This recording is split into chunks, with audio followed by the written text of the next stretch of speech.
Everyone, welcome back to the channel Naveen Shiksha one. और हिंदी के व्याकरण के अंतर्गत जो हम आपको वीडियोस बनाकर भेज रहे हैं उनको मेरी आपसे रिक्वेस्ट है कि एक दो बार ज़रूर देखिए, सो दैट आपकी जो हिंदी की ग्रामर है वो भी अच्छी हो जाए। और दो वीडियोस में हमने आपको पहले बताया कि भाषा किसे कहते हैं और वर्ण किसे कहते हैं, वर्णमाला क्या होती है और वर्ण के विचार क्या होते हैं, कितने प्रकार के शब्द होते हैं। आज हम आपको अपने वीडियो में बताएंगे कि वाक्य विचार क्या होता है। वाक्य विचार के अंतर्गत हम सबसे पहले पढ़ेंगे कि वाक्य कहते किसे हैं, कि व्हाट इज अ सेंटेंस। आपने इंग्लिश में तो बहुत बड़ा पढ़ा होगा, हिंदी में भी आप थोड़ा सा पढ़ लीजिए तो अच्छा रहेगा, मजा आता है। किसी भी भाव या विचार को जब हम पूर्ण रूप से, ठीक है, जो शब्द प्रकट करते हैं उन पदों को, जो ग्रुप ऑफ वर्ड्स होता है और सार्थक शब्दों के समूह को हम वाक्य कहते हैं। एक बार फिर से पढ़ लेते हैं। किसी भाव या विचार को पूर्ण रूप से प्रकट करने वाले पदों, सार्थक शब्दों के समूह को वाक्य कहते हैं। ठीक है, तो वाक्य आपकी समझ में आ गया होगा कि हमारे एक वाक्य में सारे शब्द जो हैं वो सार्थक होने चाहिए और उनका हमारे उस ग्रुप ऑफ वर्ड से कोई ना कोई भाव या कोई ना कोई अर्थ निकल कर आना चाहिए। अब हम पढ़ते हैं वाक्य के अंग कितने हैं। अंग मीन्स पार्ट्स। एक वाक्य के कौन कौन से पार्ट्स होते हैं। तो एक सेंटेंस में दो पार्ट्स मेन हैं, एक है उद्देश्य और दूसरा है विधेय।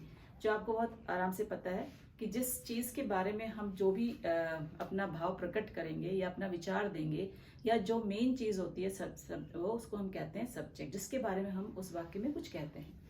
और विधेय यानी कि प्रेडिकेट। तो उद्देश्य वो होता है जिसके बारे में हम कुछ कहते हैं। जैसे फॉर एग्जाम्पल हमने लिखा कि मैं फल खाती हूँ, तो मैंने जो ये पूरा सेंटेंस लिखा है ये मैंने अपने बारे में लिखा है ना, तो मैं इसमें क्या हो गई, सब्जेक्ट। और प्रेडिकेट क्या होगी, फल खाती हूँ। ये पूरा मेरा क्या आ गया, प्रेडिकेट, कि मैं क्या करती हूँ, फल खाती हूँ। तो ये हो गया हमारा प्रेडिकेट। अब आते हैं हम वाक्य के प्रकार यानी कि टाइप्स।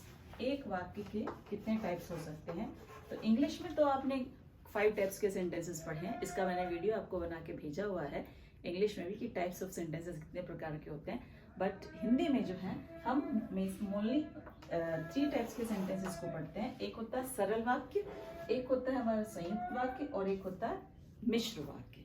तो संयुक्त जो सरल वाक्य है उसका मतलब ही हो गया कि बहुत ही सरल, जिसमें एक कर्ता और एक क्रिया आती है।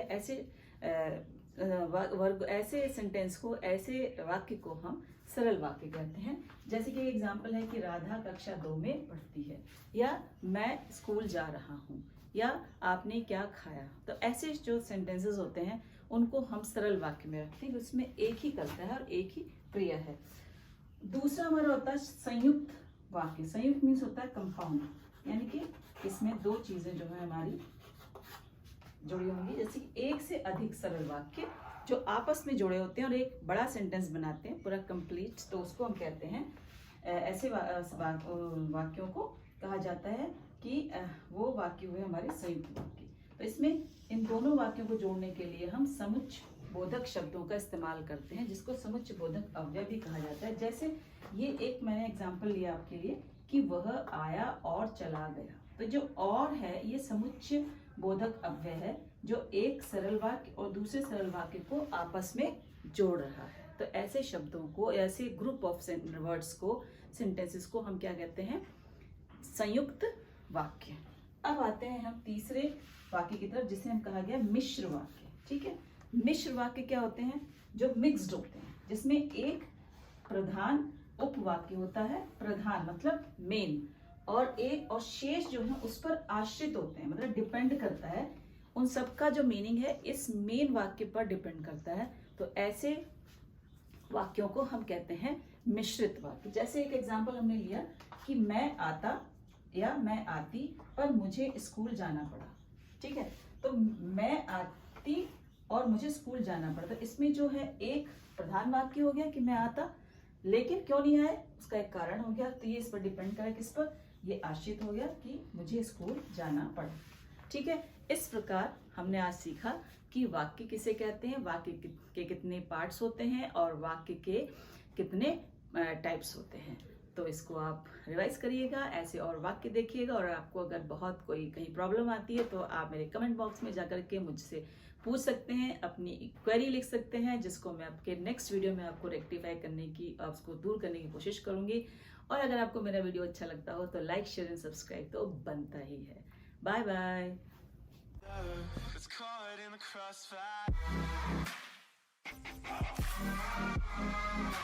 It's caught in the